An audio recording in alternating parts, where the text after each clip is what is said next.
So first revision 2024 physics 11th ஸ்டூடெண்ட்டில் 38th a question. Describe Newton's formula for velocity of sound waves in air and also discuss the Laplace correction. So இந்த கொஸ்டினை பற்றி ஷார்ட்டாக ஒரு brief கொடுக்கணும் அப்படின்னா, velocity of sound வேவுக்கு Newton ஒரு ஃபார்முலா டிஸ்கிரைப் பண்ணுறாரு. அந்த ஃபார்முலா மூலிமா நமக்கு தெரியும், நார்மலாக velocity of sound 332 metre per second அப்படின்னு பார்த்துருக்கோம். ஆனால் நியூட்டன் ஃபார்முலா மூலியமாக கிடைக்கிற வேல்யூ 280 மீட்டர் பெர் செகண்ட் தான் வரும். ஸோ இதில் டிஃப்ரென்ஸ், இந்த ஒரிஜினல் இது எக்ஸ்பிரிமெண்டல் வேல்யூன்னு சொல்லுவாங்க. எக்ஸ்பிரிமெண்டல் வேல்யூ அதுக்கும் இது தியரிட்டிக்கல் வேல்யூ. நியூட்டன் ஃபார்முலா மூலியமாக கிடைக்கிற அந்த தியரிட்டிக்கல் வேல்யூ ரொம்ப அதிகம். ஸோ எரர் பார்த்தீங்கன்னா கிட்டத்தட்ட 16% எரர் வரும், 15.6 கிட்ட வரும் எரர். அதுக்கப்புறம் லேப்லஸ் அதை கரெக்ஷன் பண்ணி எப்படி ப்ரூவ் பண்ணார் அப்படிங்கிறதான் இந்த கொஸ்டினுடைய ஷார்ட். சரி வாங்க இது எப்படி பார்க்கலாம். முதல்ல describe Newton formula for velocity of sound waves. நமக்கு தெரியும் சவுண்டு வேவ்ஸ் ஒரு லாங்கிடியூடினல் வேவ்ஸ், சவுண்டு வேவ்ஸ் ஒரு லாங்கிடியூடினல் வேவ்ஸ். பட் அதை நம்ம கண்ணால் என்ன செய்ய முடியாது, பார்க்க முடியாது. அதனால் ஒரு சுவர் எடுத்துக்கலாம், ரிஜிட் பாடின்னு சொல்லுவாங்க. சுவர் ரிஜிட் பாடி, அதில் ஒரு ஸ்ப்ரிங்கை நம்ம மாற்றுற மாதிரி என்ன செஞ்சுக்கலாம், கற்பனை பண்ணிக்கலாம். இது நார்மலாக அந்த ஸ்ப்ரிங் இருக்கிற கண்டிஷன்,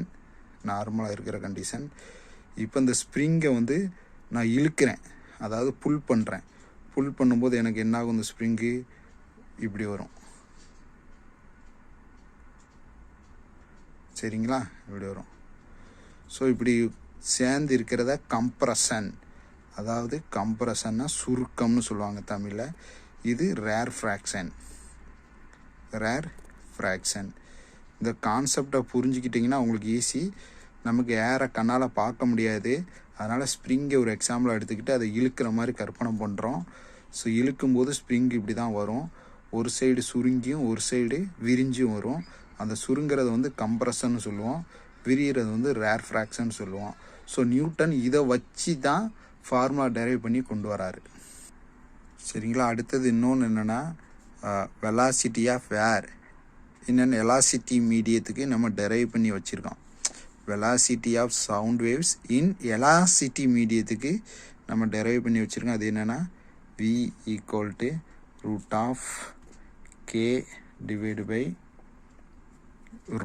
ரோ பாருங்கள், இப்படி பண்ணோம் ரோ, சரியா. இது பல்க் மாடுலஸ்ன்னு சொல்லுவாங்க, இது ரோ.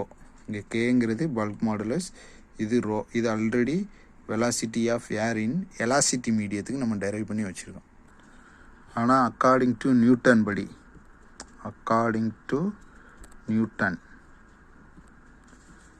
நியூட்டன் என்ன சொல்கிறாரு, கம்ப்ரஷன்.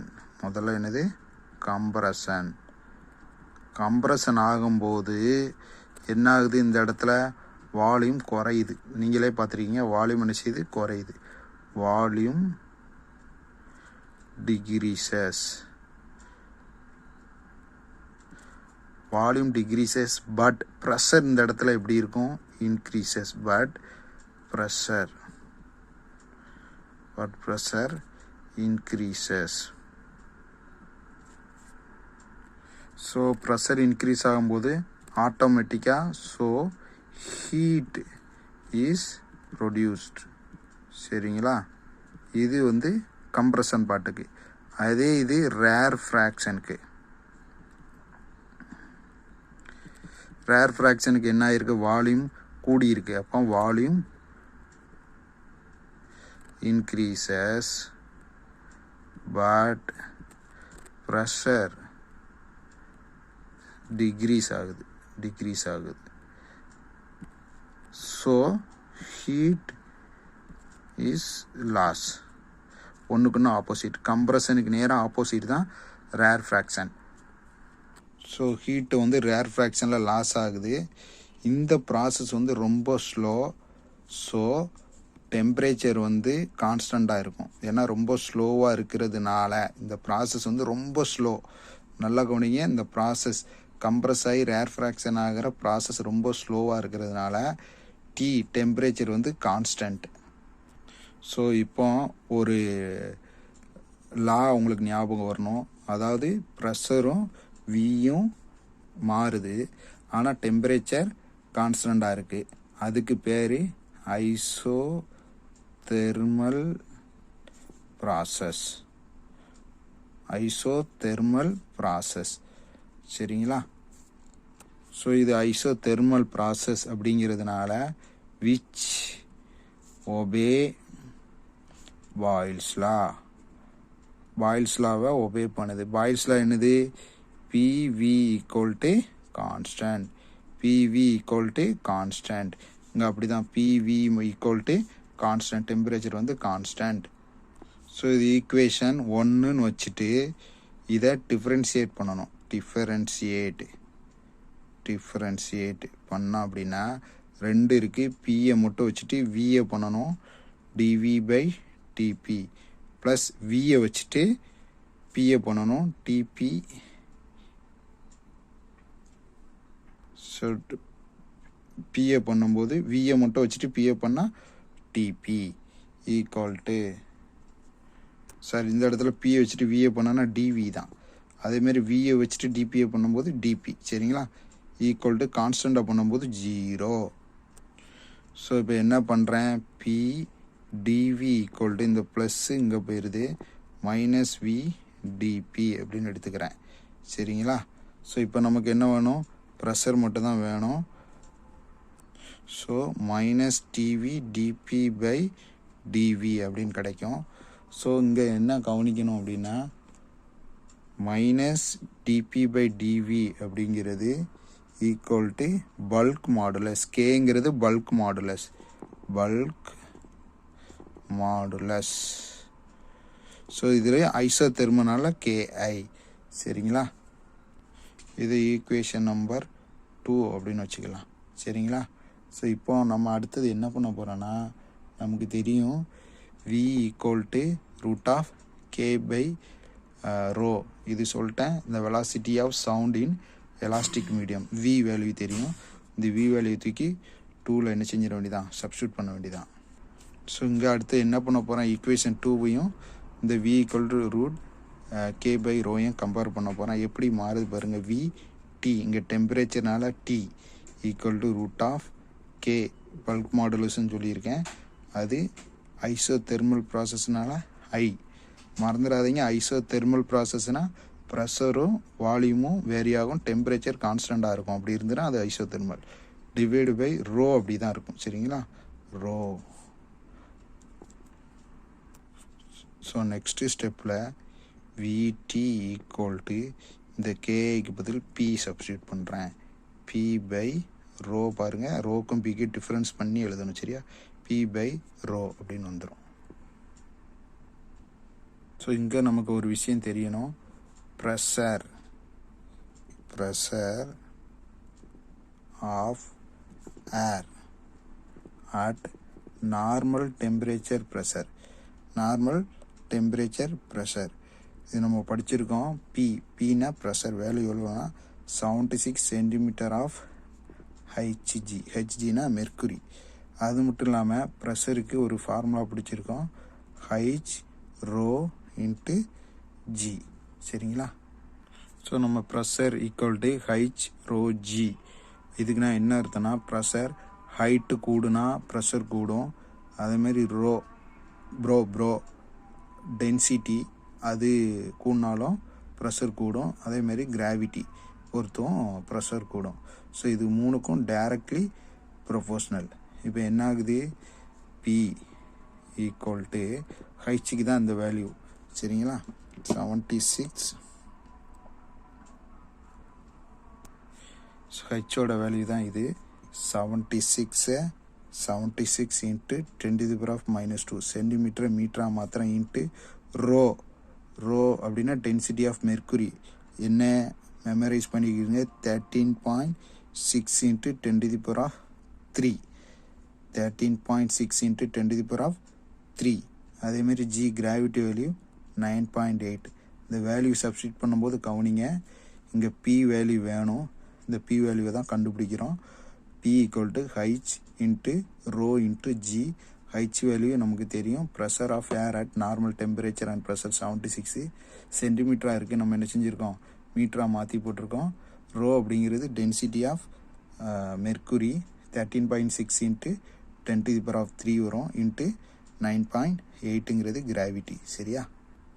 ஸோ இப்போ இந்த P வேல்யூ தூக்கி இந்த ஃபார்முலா சப்ஸ்டியூட் பண்ணனா VT equal to root of P value 76 into 10 to the power of -2 into 13.6 into 10 to the power of 3 into 9.8 divide by rho value வந்து 1.293. இந்த rho value density of air வந்து 1.293. இதெல்லாம் மறந்துடக்கூடாது. சரிங்களா? இதில் ப்ரெஷரோட யூனிட்டு நியூட்டன் மீட்டர் -2, இதுவும் மறந்துடக்கூடாது. So அடுத்த ஸ்டெப்பில் இது மல்டிப்ளிகேஷன் பண்ணுறதுக்கு கஷ்டப்படாதீங்க. இது -2, இது +3, அப்போ 10ன்னு மாறிடும். மீதி இருக்கிற நம்பர் இது 10ன்னு மாறிட்டுனா இந்த சரி 76 இன்ட்டு 13.6 இன்ட்டு 9.8 மீதி எல்லாம் எதுவுமே பண்ணல, 1.293. ஸோ இதை 10 வச்சு பெருக்கும்போது 136 ஆயிரும். 6 இன்ட்டு 136 இன்ட்டு 9.8 டிவைடு பை 1.293. சரிங்களா? Equal to root of. So இது எல்லாத்தையும் மல்டிப்ளை பண்ணும்போது 101 292.8ன்னு கிடைக்கும். Divide by 2.93. இப்போ என்ன பண்ணலாம், இந்த 2.93 வந்து இப்படி எழுதலாம், 10 to the power of -3. சரி, அந்த 10 to the power of -3 எழுதலாம். மேலே உள்ளது அப்படி எழுதுகிறான். 101 292 into 8 into 10 to the power of -1ன்னு எழுதிக்கலாம். இதை இந்த புள்ளி எங்கே கொண்டது -1ன்னு எழுதிக்கலாம். அப்போ இதில் இது 2 ஆயிரும், இது கேன்சல் ஆயிரும். சரிங்களா? இது 2 ஆயிரம் மேலே கொண்டு வந்து எழுதுங்க. அப்போ என்ன ஆயிரும், இந்த 2 மேலே வரும்போது 101.2928 இன்ட்டு 10 ஸ்கொயர்னு ஆயிரும். ஸோ 10 ஸ்கொயரை வெளியே எடுத்திங்கன்னா வெறும் 10 தான். இதுக்கு ரூட் எடுக்கணும், 102.292 ரூட் எடுக்கணும். டிஃபிகல்ட்டாக இருக்குது அப்படிங்கிறதுனால நீங்கள் இந்த ஸ்டெப் வேண்டாம், இதோட என்ன செஞ்சுக்கலாம், நிப்பாட்டிக்கலாம். Root of 101.292.8 divide by 293. இதை வந்து நார்மலாக பாயிண்ட் எதுவும் இல்லாமல் நீங்கள் டிவைட் பண்ணி ஆன்சர் என்ன வரும்னா 279.8ன்னு வரும். 0.8ன்னு வரும். இதை நம்ம அப்ராக்சிமேட்டாக 280 அப்படின்னு வச்சுக்கலாம். சரிங்களா? இல்லை எனக்கு மேக்ஸு டிஃபிகல்ட்டாக இருக்குது இதெல்லாம் பண்ணுறதுக்கு அப்படின்னா நீங்கள் ஜஸ்ட்டை வேல்யூவை மட்டும் சப்ஸ்டியூட் பண்ணிட்டு இந்த இடத்துல 280ன்னு வச்சுக்கலாம். சரிங்களா?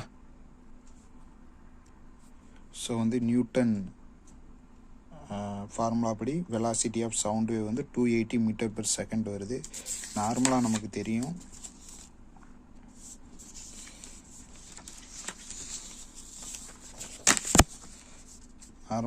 தெரியும் எக்ஸ்பிரிமெண்டலி வேல்யூ எவ்வளவு, VT equal to 332 metre per second.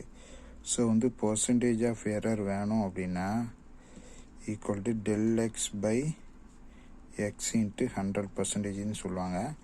So இங்கே வந்து எக்ஸ் அப்படிங்கிறது நம்மளுடைய ஒரிஜினல் வெலாசிட்டி ஆஃப் ஏர் எக்ஸ்பிரிமெண்டலாக 332. ΔXங்கிறது டிஃப்ரென்ஸ் 332 minus 280 இன்ட்டு 100. ஸோ 280ங்கிறது அவர் நியூட்டன் வந்து கண்டுபிடிச்சி வந்த வேல்யூ. ஸோ என்ன வரும், 52 டிவைடு பை 332 இன்ட்டு 100 போட்டிங்கன்னா 15.6% வரும். ஸோ லேப்லஸ் வந்து இந்த நியூட்டனுடைய ஃபார்முலா கரெக்ட் பண்ணுறாது. ஸோ நியூட்டனுடைய formula VT equal to rho P by rho, அது மூலிமா 280 மீட்டர் பெர் செகண்ட் வருது. இதை தான் அவர் வந்து கரெக்ட் பண்ணுறாரு. எப்படி கரெக்ட் பண்ணுறாருனா 1816 ஸோ வந்து கம்ப்ரஷன் அவரே மாதிரியே நம்ம பார்த்தோம். கம்ப்ரஷனில் வால்யூம் டிக்ரீஸ் ஆனால் பட் ப்ரெஷரு இன்க்ரீஸ் ஆகும். Pressure increase. இதே மாதிரி rarefaction volume increase but pressure in decrease. So அவரும் கம்ப்ரஷன் ரேர்ஃப்ராக்ஷன் இருக்குது அப்படிங்கிறத லேப்லஸும் ஒத்துக்கிறாரு. ஆனால் நம்ம சவுண்டு வேவ்ஸு பார்ட்டிகிள்ஸ், அதாவது அந்த பார்ட்டிகிள் வந்து ஆசிலேட் ஆகிற அந்த ப்ராசஸ் வந்து நியூட்டன் என்ன சொன்னார், ஸ்லோவாக இருக்கும் அப்படின்னு சொன்னார். பட் இவர் வந்து த ப்ராசஸ் ஆஃப் ஆசிலேட்டிங், இந்த ப்ராசஸ் வந்து ரொம்ப ஃபாஸ்ட்டாக இருக்குன்னாரு. அவர் ஸ்லோவாக இருக்குன்னு சொன்னார், இவர் வந்து அந்த ஃபாஸ்ட்டாக இருக்குன்னு சொல்கிறாரு. அந்த வேவ்ஸ் வந்து ரொம்ப ஃபாஸ்ட்டாக இருக்கும் அப்படின்னு சொல்கிறார். ஃபாஸ்ட்டாக இருக்கும். அதே நேரத்தில் ஏர் வந்து ஒரு பேடு கண்டக்டர், ஏர் வந்து பேடு கண்டக்டர்னு சொல்கிறாரு. சொல்லிட்டு அவர் என்ன சொன்னார், டெம்பரேச்சர் வந்து கான்ஸ்டன்ட் அப்படின்னு சொன்னார். பட் இவர் வந்து டெம்பரேச்சரும் வேரியபிள் ஆகும் அப்படிங்கிறார். ரெண்டுக்குள்ள டிஃப்ரென்ஸ் கேட்டுக்கிறீங்க.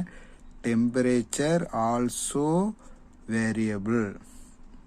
ஸோ நம்ம பார்த்தோம், வால்யூமும் வேரியபிள், ப்ரெஷரும் வேரியபிள், டெம்பரேச்சரும் வேரியபிள். அப்படி இருந்ததுன்னா அதுக்கு பேர் adiabatic process. Adiabatic process. So கண்டிப்பாக இது பாயில்ஸ்லாம் ஒபே பண்ணாது. அவர் ஐசோதெர்மல் ப்ராசஸ்ன்னு சொன்னார். ஐசோதெர்மல் ப்ராசஸ்னால் ப்ரெஷரு வால்யூம் வந்து சேஞ்ச் ஆகும், டெம்பரேச்சர் கான்ஸ்டண்ட்டாக இருக்கும். ஆனால் அடியாபெட்டிக் ப்ராசஸ் எல்லாமே வேரி ஆகுது. அப்போ இது என்னெல்லாம் ஒபே பண்ணுது, Poisson's law obeys, Poisson's law. Adiabatic ப்ராசஸில் ஒபே பாய்சன்ஸ் லாவை ஒபே பண்ணுது. So P V gamma equal to a constant.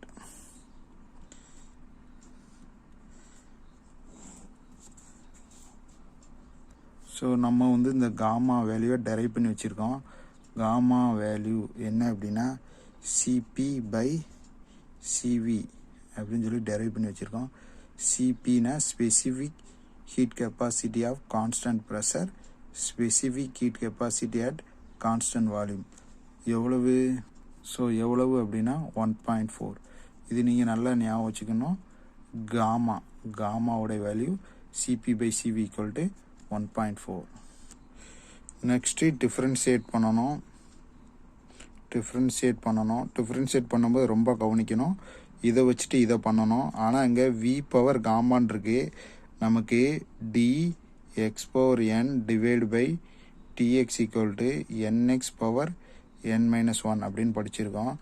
இதில் எக்ஸுக்கு பதில் வியும் என்னுக்கு பதில் காமாவும் அப்படி இந்த ஃபார்முலா என்ன செஞ்சுருங்க, சப்ஸ்டியூட் பண்ணிங்க. அப்போ என்ன வரும், டி எக்ஸுக்கு பதில் வி, என்னுக்கு பதில் gamma divide by D V equal to gamma எக்ஸுக்கு பதில் வி காமா -1. சரிங்களா, இது அப்படி வரும். ஸோ இப்போ D V gamma equal to இந்த வி எந்த பக்கம் கொண்டு போயிருங்க, gamma V gamma -1 into DV. So gamma போடும்போது கவனமாக போடுங்க, இல்லைன்னா கன்ஃபியூஸ் ஆகிரும். ஸோ இப்போ ஈஸி தான். பியை மட்டும் வச்சுட்டு வி காமா டிஃப்ரென்ஷியேட் பண்ண வேல்யூ தான் இது. அப்போ gamma V gamma -1 DV plus V gamma அப்படி வச்சுட்டு பிஏ பண்ணனா டிபி ஈக்குவல் டு கான்ஸ்டண்ட்டாக பண்ணால் 0. ஸோ இந்த ஸ்டெப்பு கவனிக்க வேண்டிய ஸ்டெப்பு, நல்லா பார்த்துக்கிடுங்க. ஸோ இப்போ அடுத்த ஸ்டெப்பு வந்து P gamma V gamma -1 DV equal to இது அந்த பக்கம் கொண்டு போயிருங்க மைனஸ் வி காமா டிபி. சரிங்களா, நெக்ஸ்ட்டு ஸ்டெப்பில் பி காமா ஈக்குவல் டு இதை கீழே கொண்டு வந்துடுங்க minus V gamma DP already இருக்கிறது, டிவைடு பை இது கீழே வந்துடும் வி காமா -1 டிவி. சரிங்களா?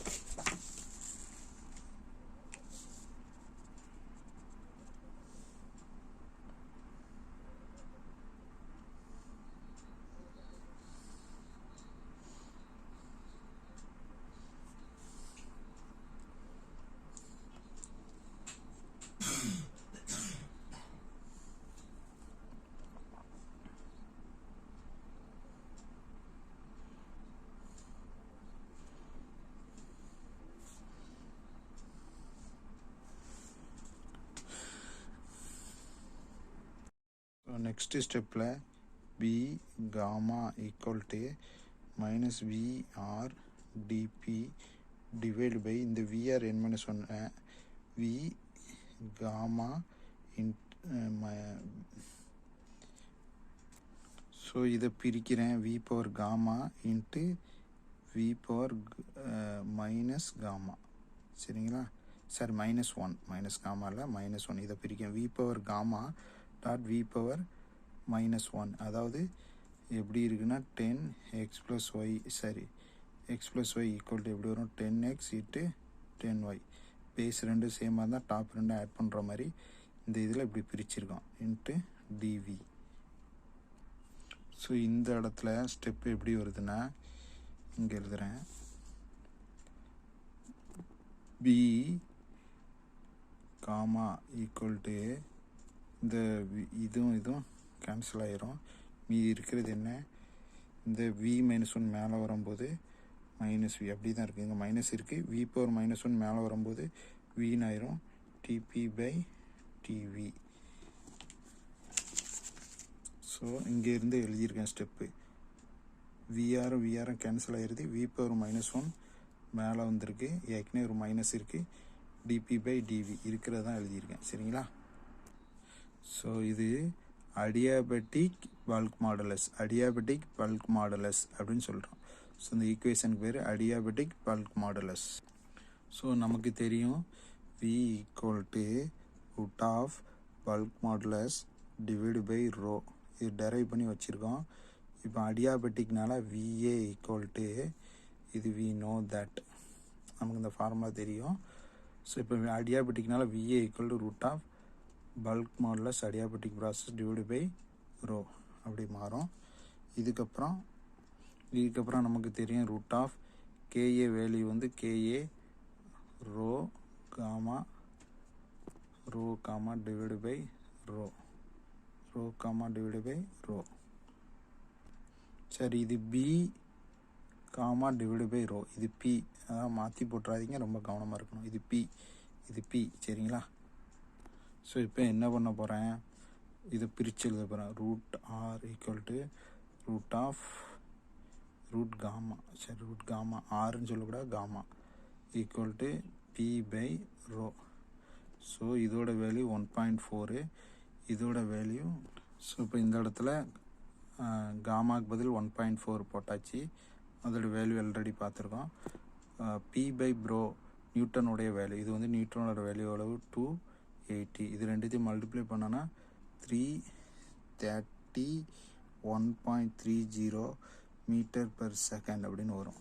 இதுதான் லேப்லஸ். ஸோ இது அப்ராக்சிமேட்லி 332 எக்ஸ்பெரிமெண்டல் வேல்யூக்கு ஈக்குவலாக வருது. ஸோ லேப்லஸ் கரெக்ஷன் இப்படி தான் கரெக்ட் பண்ணார் நியூட்டன் ஃபார்முலாவை. சரிங்களா? தேங்க்யூ.